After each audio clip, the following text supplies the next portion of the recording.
Адылбек Алешевич, Данияр Жолдошевич, Бакыт Төлөмишевич, сіздерді бірінші құттықтаймын.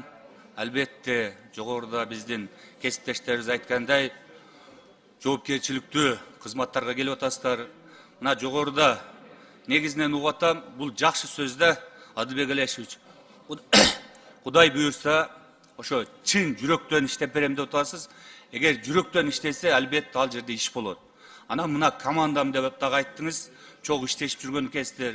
Экономика тармагын мына резюмеңиздерди карап көрдүк. Чындыгында эми чындап жүрөктөн иштесеңиздер, ынтымакта болсоңуздар өсүп өнүгүү болот да. Кудай буйрса ошондой деп турайлы. Болсун ылайым, ошону каалайбыз. Ана мына жерде да Адылбек Алешевич, өзүңүзгө маалым болгондой, азыр мектептерде Кудайга шүгүр, бирок биздин бөбөктөр келечегибиз мына бала бакчасычы.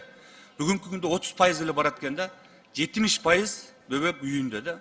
Ушуга бир ушул жагын көзөмөлгө алып берсеңиз, мындай кандай бала бакчаны көбөйтөбүзбү, же болбосо жеке бала бакчаларга дагы бир жеңилдиктер карайсыздарбы? Ушул менин суранычым. Андан сырткары мына Данияр Жолдошевич, мурун сиз да иштеген экенсиз, Адылбек Алешевич. Мына соцвод боюнча да мага мындай маалымат келди, ички аудиттери болот экен, туурабы? Ушул ички аудит, андан сырткары мына бизде тегеле башка организацияларда да болот да, ушуну жоюп койсо болобу, болбойбу? Ички бала бакча боюнча чындыгында мен жана айтып кеттим, октябрь 1-октябрга 35% болгон, 26-дан 35-ке көтөрдүк. Азыр бир 40%га жетип калды болуш керек.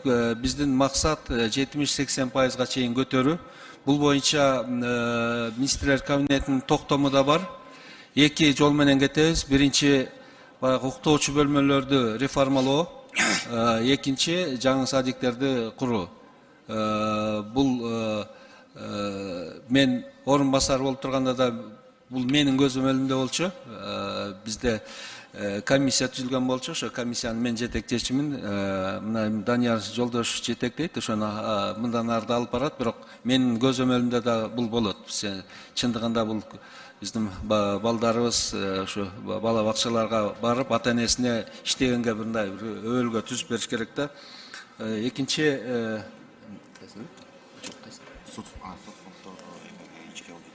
ички аудит боюнча бардык мамлекеттик органдардын ички аудитин жоюп финансы министрлигине киргизгенбиз да. Финансы министрлигинде азыр ички аудит кызматы бар. Бүгүнкү күндө биз ошону бака автоматташтырып, цифрлаштырып айтып атпайбызбы? Рахмат, түшүндүм. Жок, сиз бул жерде уксаңыз соцфонддун ички аудити бар экен. Мага сырттан кайылды да, эми билесиз да, ички аудит региондорго чыкканда эмне иш кылат? Алар пайда алып келбейт, алар зыян гана алып келет, билесиз да. Ошон үчүн бизде ансыз деле аудит барбы? Ушул нерселерди жокко чыгарыш керек да. Аудит текшерет го. Ал кошумча эле ошол мамлекеттен мисалы үчүн акча төлөнөт турабы? Андан кийин алар барып алып эмнени текшерет? Алар башкача кылып текшерет. Эми аны айтпаса деле түшүнүктүү да.